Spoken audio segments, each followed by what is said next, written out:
Hello, my name is Leroy Phillips. I decided to do my presentation on the poet Samuel Taylor Coleridge. Samuel Taylor Coleridge was born 21 October 1772 to 25 July 1834.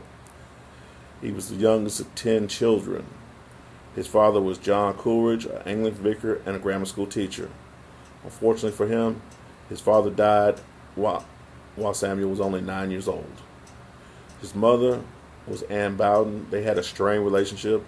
This strained relationship would go on to affect how he dealt with women in the future. As far as education, he attended at the early childhood at Christ Hospital Charity Boarding School.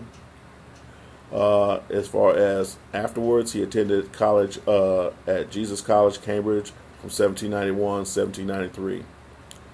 He left due to political reasons, mainly stemmed from the French Revolution. His radical views and stuff basically got him censored by the school. They wouldn't allow him to attend church services or attend school functions. Upon this, he decided to join the army. He joined under the pseudonym Private Silas Tompkin Cumberbach. Once his brother George found out about this, he got him discharged and paid off his debts and had him return back to school. During this time, afterwards, he met his first wife, Sarah Fricker. He met Sarah Fricker through his friend James Southey. Him and James Southey, they both married sisters. Obviously, Samuel married Sarah Fricker, and his friend Robert Southey married Edith Fricker. Him and Fricker, they fell out. After they fell out, basically his marriage ended. He never really loved her, so the marriage was short-lived. Afterwards, he met his second wife. They were wed in 1796. His second wife was Sarah Hutchinson. She would eventually become William Wordsworth's future sister-in-law. Well, they had 4 children together. The first child, Hartley, born 1796. Berkeley, born 1798. Durrant, born 1800. And Sarah, born 1802. Like I mentioned earlier, he had 2 real male friends, Robert Southey. Him and Robert Southey, they would try to form a utopian society that they dubbed Pentocracy. Basically, it was a society where everybody was equal, both in social standing and responsibility. Almost has echoes of our American Revolution. All men are created equal. Who knew? His other friend was William Wordsworth. They met in 1795. They would go on to have a long spirited collaboration. They inspired each other to write many poems and stuff like that. They lived basically like 5 miles apart, and some of the stuff they collaborated on was the lyrical ballads. Throughout his life, he held many jobs. Like I mentioned earlier, he was a scholar. He was in the army. He was a publisher, poet, a lecturer, a philosopher, a critic. He also did many things. He influenced many people. Okay, as far as his style of writing, he basically wrote poems and lyrical ballads. The lyrical ballads was described as being works that were produced in tetrameter,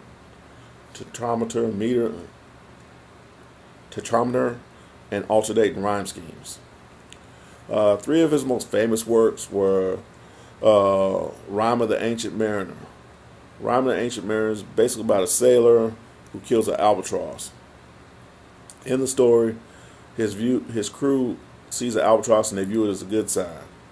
But one day the mariner kills the albatross, and this goes on to, as the crew believes, to curse him. As the crew slowly dies off one by one, he is forced to relive the action of killing the albatross, putting the bolt in, and this goes on to haunt him. Another one of the most famous works was Kubla Khan. In Kubla Khan, basically he wrote this after he had opium, and he wrote it in a dreamlike state. He was very imaginative, had a lot of symbolism in the story. Basically, the story is about a building in Kubla Khan had agreed to be built in its most famous city of Xanadu. Another one of the most famous stories is Frost at Midnight. Frost at Midnight was inspired by the birth of his son Hartley. In this story, he recalls his childhood and how bad and dreary it was, and how he didn't really enjoy it. Basically, he's wishing upon his son to have a better future. He wants his son to experience nature. He doesn't want him cooped up in the classroom. He wants him to have a good childhood, unlike his own.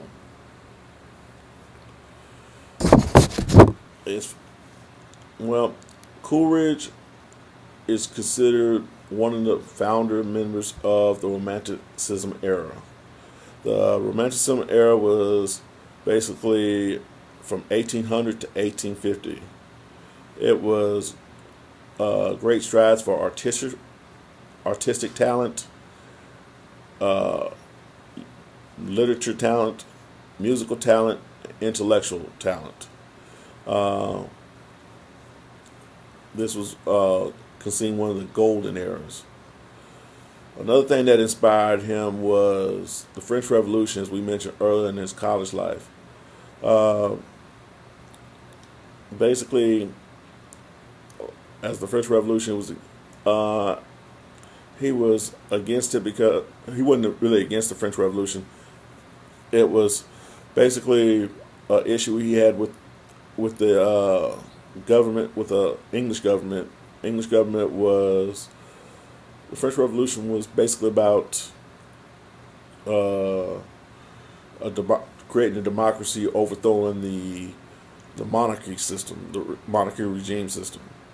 So it wasn't highly thought about then as well. Another person that influenced was Immanuel Kant. Immanuel Kant was a German philosopher. Basically, he came up with the idea of the rightness or wrongness of actions does not depend on the consequences, but how they fulfill the duty. I'm not really understanding what that is about. It's really a lot, but it had a great influence over his life. Some of the things he also did was he influenced a lot of writers. Some of the writers was Keats. Byron was influenced by him. Obviously Wordsworth. Today, even a lot of the people today are influenced by his writing style. He's considered one of the greatest English poets of all time. Thank you for listening, and I hope this gives you a little insight to the man Samuel Taylor Coleridge. Thank you.